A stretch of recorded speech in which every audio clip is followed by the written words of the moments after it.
ঐশ্বর্য এবং আধিক্যের জগতে একজন ব্যক্তি এক সুবিশাল সাম্রাজ্যের ভাগ্যকে চালিত করেছিল।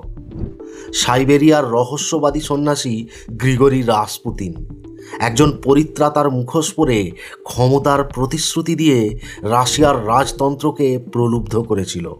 কিন্তু তার সম্মোহনী দৃষ্টি এবং ক্যারিসম্যাটিক আকর্ষণের পিছনে লুকিয়েছিল দুর্নীতি, লালসা এবং বিশ্বাসঘাতকতার জাল। রাসপুতিনের সন্ত্রাসের রাজত্ব শেষ পর্যন্ত সমগ্র রাশিয়াকে বিশৃঙ্খলায় নিমজ্জিত করে রোমানভদের সর্বনাশ ডেকে এনেছিল। রাশিয়ার সেই পাগলাটে সন্ন্যাসী গ্রিগরি রাসপুতিন আসলে কে? অলৌকিক ক্ষমতা সম্পন্ন সন্ত, নাকি নারীলোলুপ একজন ভণ্ড?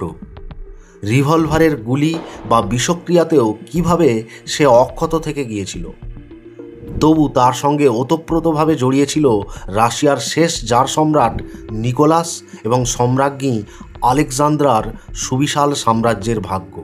আজকের এই ভিডিওতে জানব ঊনবিংশ শতকের শেষ দিকে সাইবেরিয়ার এক কৃষকের ঘর থেকে উঠে এসে জার সাম্রাজ্যের সর্বেসর্বা হয়ে ওঠা রাশিয়ার কালো অধ্যায় নামে কুখ্যাত শয়তান রাসপুতিনের কিভাবে উত্থান ঘটেছিল, যা পরবর্তীকালে ইউরোপের ইতিহাসকে বদলে দিয়েছিল এবং রুশ বিপ্লবকে প্রভাবিত করেছিল।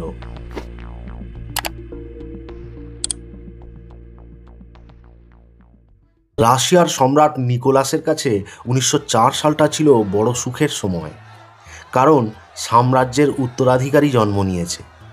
নাম রাখা হলো অ্যালেক্সেই নিকোলেভিচ। এর আগে পর্যন্ত সম্রাট নিকোলাস আর আলেকজান্দ্রা ফিওদোরভনার ঘরে একে একে জন্ম নিয়েছে চারটি কন্যা সন্তান। কিন্তু পুত্র সন্তান কই? কে নেবে সাম্রাজ্যের দায়িত্ব? শোনা যায় ছেলের আশায় আলেকজান্দ্রা নাকি তুকতাকেরও শরণাপন্ন হয়েছিলেন। 1904 সালের আগস্ট মাসে জন্ম নিল অ্যালেক্সেই নিকোলেভিচ। খুশি ঝলমল রাজপরিবার, কিন্তু তা বেশি দিন টিকল না। কয়েক সপ্তাহ যেতে না যেতেই বোঝা গেল কিছু একটা গোলমাল হয়েছে।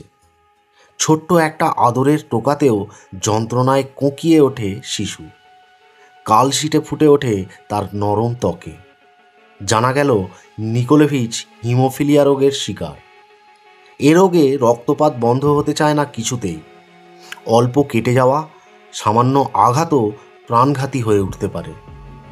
এমন খবরে ভেঙে পড়েন আলেকজান্দ্রা।